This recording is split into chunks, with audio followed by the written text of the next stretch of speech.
रही भावना जैसी, जाकी रही भावना जैसी, प्रभु मूरत देखी ऐसी,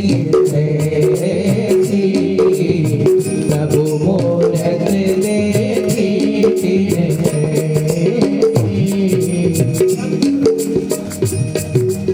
उस सभा में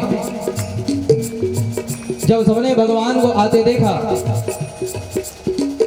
तो सबको भगवान अलग अलग रूपों में दिखाई पड़ रहे हैं। भगवान सुखदेव राजा परीक्षित से कहते हैं, राजन, जब ऋषि महर्षियों ने भगवान को अपनी सभा में आते हुए देखा, ऋषि महर्षियों को ऐसा लगता है मानो साक्षात परब्रह्म परमात्मा ही आज मनुष्य रूप धारण करके चला आ रहा। बड़े बड़े योगियों ने जब भगवान को सभा में आते देखा, उन्हें ऐसा प्रतीत हो रहा है मानो आज साक्षात योग ही शरीर धारण करके चला आ रहा है। बड़े बड़े पहलवानों ने जब भगवान को आते देखा, उन्हें ऐसा लगता है मानो कोई पहलवानों का भी पहलवान चला आ रहा है। कंस ने जब भगवान को आते देखा तो उसे ऐसा लगता है कि आज साक्षात उसका काल ही सामने चला आ रहा है। भगवान जब कंस की सभा में आए, चाणूर ने कहा, कृष्ण, हम सबके महाराज कंस हैं, हम सब इनकी प्रजा हैं, अतः हम सबको मिलकर के महाराज कंस का मनोरंजन करना चाहिए। आओ हम सब आपस में मिलकर के कुश्ती लड़ें और महाराज कंस का मनोरंजन करें।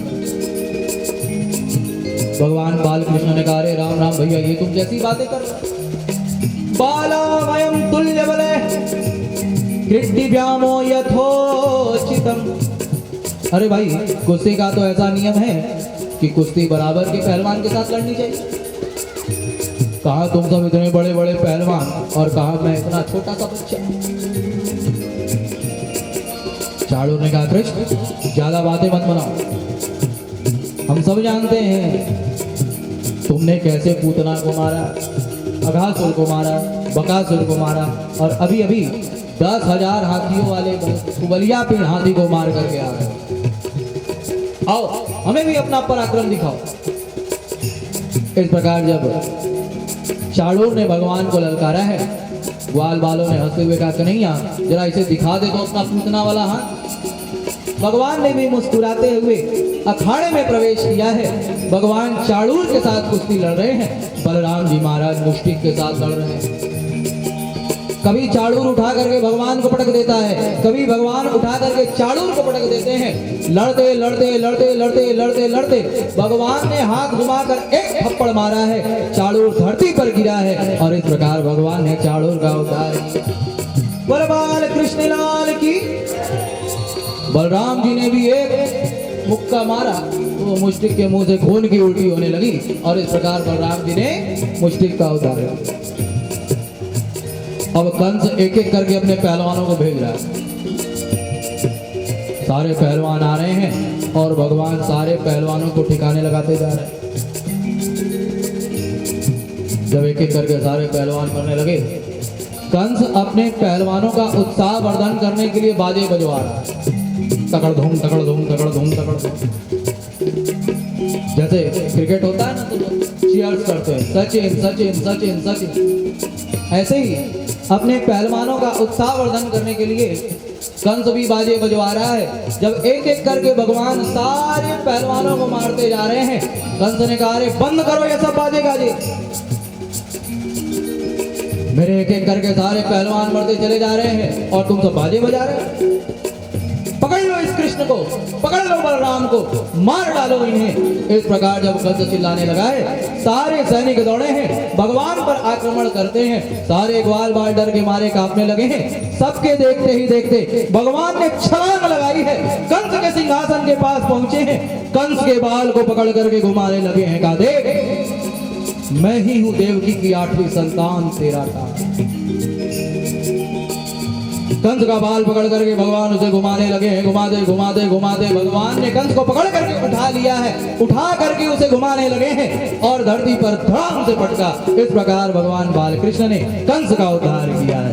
बोले बाल कृष्ण लाल की। हमारे भीतर का अहंकार ही कंस है। अच्छा देखिए, अहंकार इतना सूक्ष्म तत्व है कि जल्दी किसी को पता नहीं चलता कि हमारे भीतर अहंकार भी है।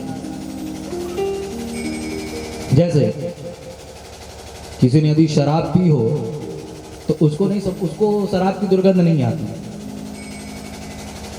जिससे वो बात करता है सामने वाले को उसकी दुर्गंध आती है। ठीक उसी प्रकार से जिसके भीतर अहंकार होता है उसको नहीं पता चलता कि हमारे भीतर अहंकार है, लेकिन जब वो किसी से बात करता है तो सामने वाला समझ जाता है, देखो देखो कि कहां से बोल रहा है। बोलो राधे राधे। अतः हमें हमारे भीतर छुपे अहंकार रूपी कंस को भगवान के हाथों में सौंप देना चाहिए और भगवान से प्रार्थना करना चाहिए, हे प्रभु, जैसे आपने कंस का उद्धार किया है ऐसे ही आप मेरे भीतर छिपे इस अहंकार रूपी कंस का भी उद्धार करें। प्रेम से बोलिए बाल कृष्ण लाल की। इस प्रकार भगवान ने कंस का उद्धार किया है। कंस को मार करके भगवान ने मथुरा का राजा उग्रसेन जी को बना दिया है और स्वयं भगवान गुरुकुल में विद्या अध्ययन करने के लिए चल पड़े हैं। विद्या अध्ययन करके जब भगवान लौटे हैं तो जो भगवान कभी नंगे पांव गायों को चराया करते थे, कभी गोपियों के पीछे पीछे दौड़ा करते थे, आज वही श्री कृष्ण मथुरा के राजा बन गए। लेकिन तो भी उन्होंने वृंदावन वासियों को भुलाया नहीं। जब भी प्रभु एकांत में होते हैं, वृंदावन वासियों की याद में रोने का प्रभु का नियम बन चुका था। ऐसा एक दिन भी नहीं होगा जिस दिन भगवान वृंदावन वासियों को याद करके रोए न, उनकी याद में आंसू न बहाए। जब भी प्रभु एकांत में होते हैं, विचार करते हैं, मेरी मां यशोदा दिन भर मेरे पीछे पीछे पीछे पीछे माखन लेकर के दौड़ती रहती थी। जब तक मुझे नहीं खिला लेती थी